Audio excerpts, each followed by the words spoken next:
Welcome to Sleepy Classic Tales. Tonight you are listening to Robinson Crusoe by Daniel Defoe, first published in 1719.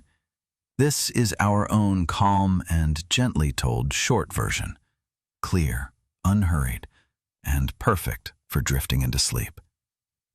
Make yourself comfortable and let the story unfold quietly. Part 1.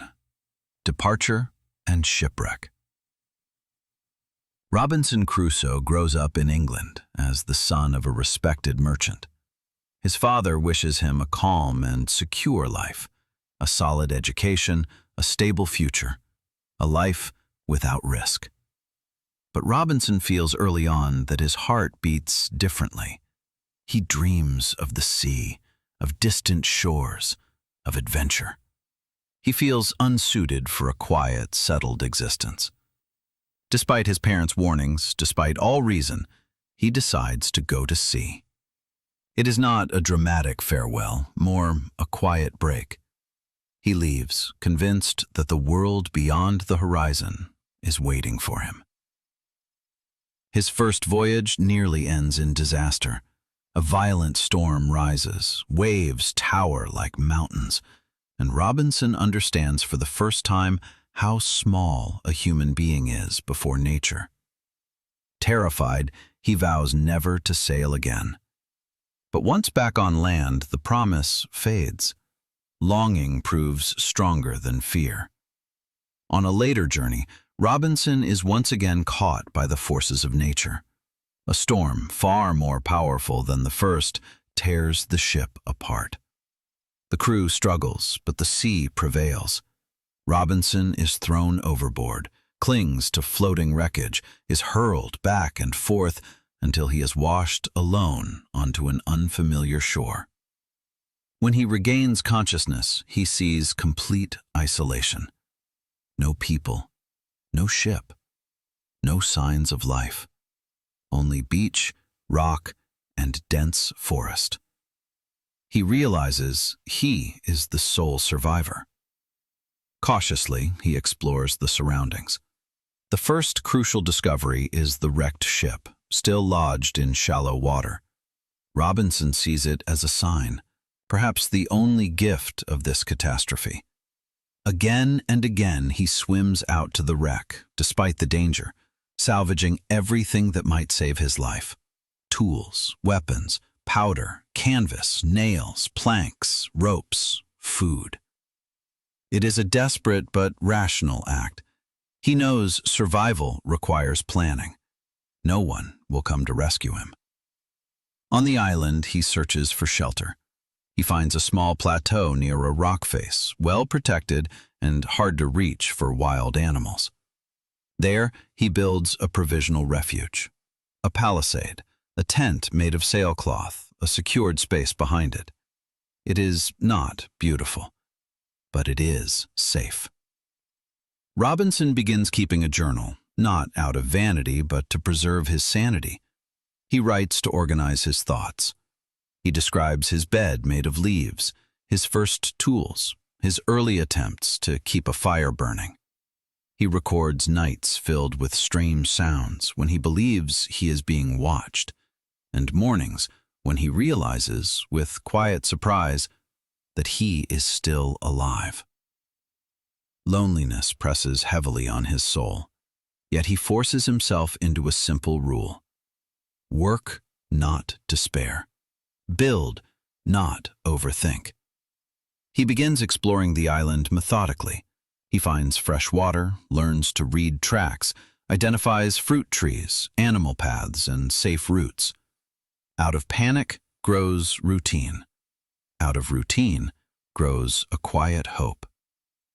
Robinson understands. If he makes the island his home, he can survive. Part 2. Daily life, loneliness, and a new existence. The first weeks on the island are defined by work. Robinson quickly learns that survival is not built on heroic acts, but on a steady, calm rhythm of small steps. He expands his shelter, strengthens the palisade, digs storage pits, and brings order to his improvised camp. The tools from the ship prove life-saving. With axe, saw, and hammer, he cuts wood, builds simple furniture, and constructs a stable dwelling. Weeks pass before he feels he is no longer merely surviving, but actually living. Robinson plants a small garden. He discovers barley grains among his supplies, almost by accident, and decides to sow them. The plants grow slowly, much slower than expected. The first harvest is small, but the sight of grain rising from the soil gives him something he had nearly lost, a sense of influence over the future. Loneliness, however, remains constant. Long days of silence, nights filled with unidentifiable sounds. Robinson sometimes speaks aloud just to hear a human voice. His thoughts begin to play tricks on him. He imagines footsteps, voices in the forest. But the island remains silent.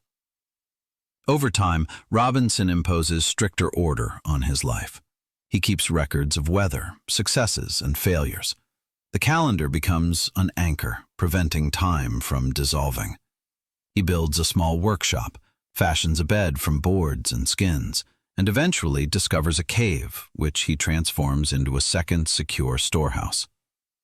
The island reveals two faces, one gentle, with fruit, water, shade, and warmth, one threatening, with storms, heat, and nights full of unknown sounds. Robinson sets clear rules. Never leave the camp unprotected. Never consume all supplies.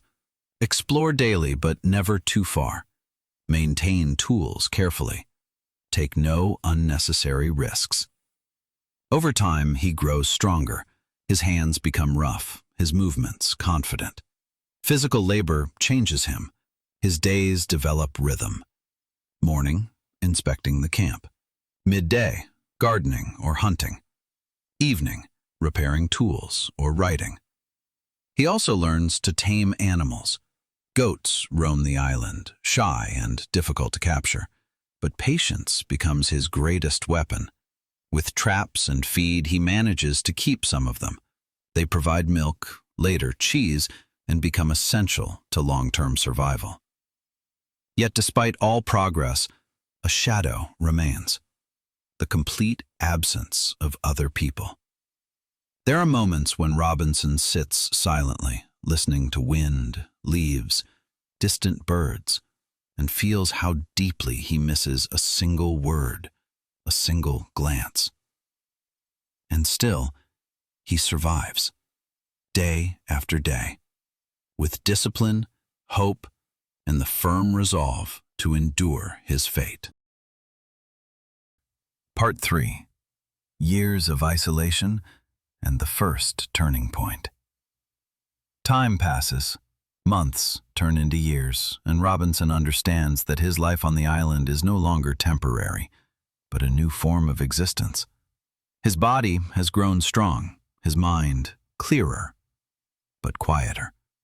He no longer lives like a castaway, but like someone who has adapted to a foreign land and taken root there. He works with endurance he never knew before. The palisade becomes a true fortification. The cave transforms into a proper storehouse. The garden supplies him reliably. The goat herd grows slowly but steadily. From an emergency solution emerges a calm, stabilizing rhythm. Yet it is precisely in this routine that the heaviest thoughts arise. Robinson begins to understand how deeply loneliness can cut when it lasts not weeks, but years. He speaks aloud more often, not because he is losing his mind, but because absolute silence eventually hurts. He tells stories, remembers earlier times, conducts imagined conversations with people long absent from his life. Each conversation ends the same way, with a dull ache reminding him how far he is from everything once called home. New challenges keep him moving forward. Tools break, storms damage his camp, animals destroy supplies. Illness weakens him. After a severe fever that nearly kills him, Robinson realizes how vulnerable a single human being is when no one is there to help. Hoping for rescue, he builds a small boat. Several attempts fail. One boat proves too heavy to move. Another reaches the water but is carried away by coastal currents.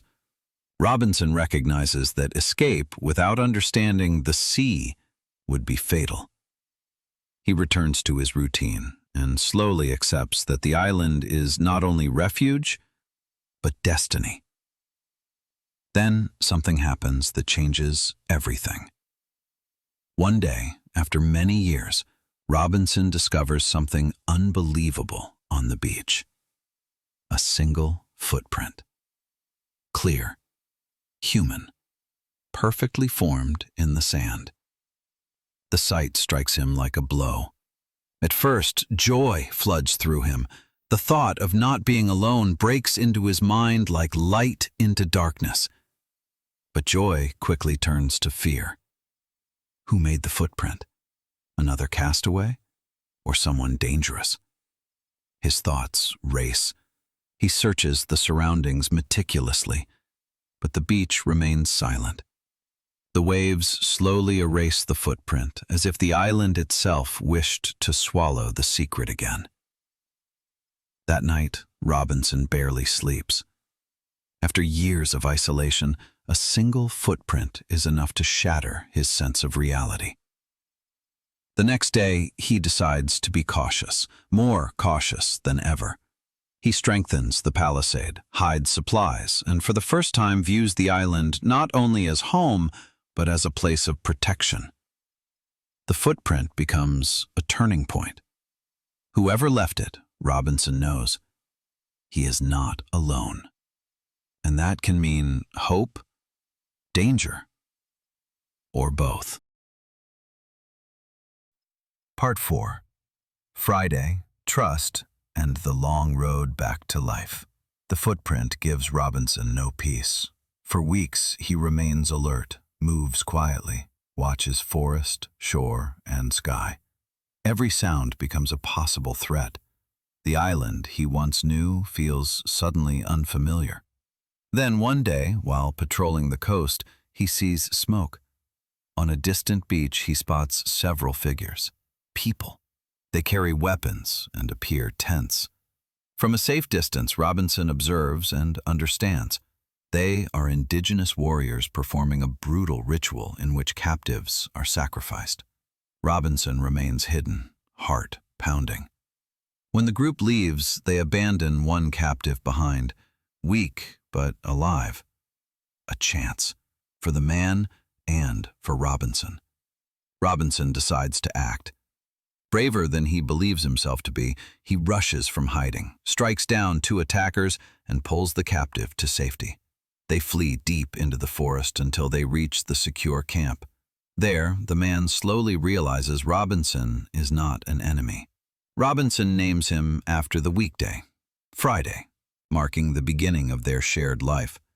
Trust develops step by step. Friday is alert, intelligent, eager to learn. Robinson teaches him words, tools, routines, and rules of survival.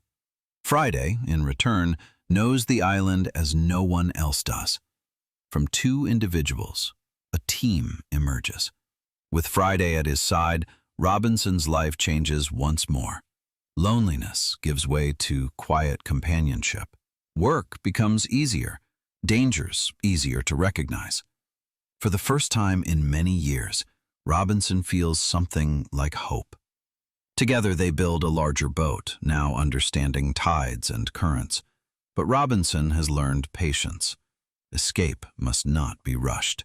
That chance comes when a ship appears in the bay, a European ship. But instead of rescue, Robinson discovers mutiny. The loyal crew is imprisoned. The rebels control the ship. Robinson recognizes his moment. He and Friday observe carefully, choose the right moment, and strike decisively. They overpower several mutineers, free the loyal sailors, and restore control. When it is over, the officers thank Robinson and offer him passage back to England. Robinson knows the time has come.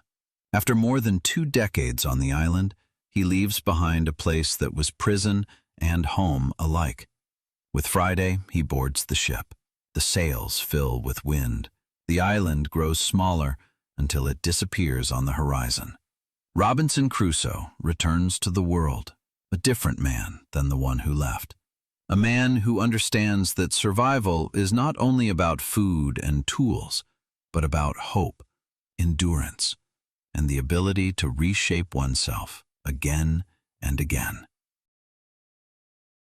Perhaps while listening you wondered, where did the footprint come from? And why is it never fully explained? Who is Friday? Victim? Companion? Or something more complex? And what does this story reveal about power, civilization, and responsibility? You'll find answers to these questions and more in our companion book, Golden Pages, Volume 1.